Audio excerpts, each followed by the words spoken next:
ont des comportements étranges dans le ciel. On a un exemple chez Julius Obsequens d'une boule qu'il nous dit de couleur dorée qui serait descendue pratiquement au niveau du sol pour ensuite remonter.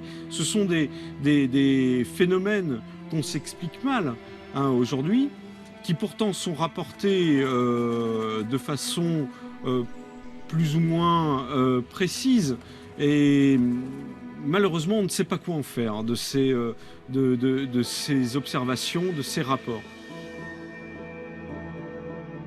S'il est possible que certaines de ces descriptions, comme les torches ardentes, les poutres enflammées ou les étoiles chevelues, citées dans les chroniques romaines, peuvent se rattacher à l'observation des météorites ou des comètes, il paraît plus difficile d'expliquer la vision d'une boule dorée se posant puis remontant vers le ciel ou d'un bouclier ardent parcourant l'horizon. Quand on parle d'un bouclier, est-ce qu'on implique que l'objet est lui-même métallique, comme on peut le voir pour certains témoignages de soucoupes volantes? Ça, on est bien embêté pour le dire aujourd'hui, parce que notre compréhension de ces termes-là est assez faible en réalité. On les rapproche d'une morphologie, la morphologie est évidente, Les Romains classifiaient leurs prodiges suivant une typologie morphologique, ils les classifiaient en fonction de la forme, mais qu'est-ce que ça représentait exactement? Là est toute la question. Les boucliers volants de l'Antiquité restent donc une énigme pour les historiens. On peut aussi s'interroger sur un autre fait surprenant de ces écrits vieux de 1800 ans.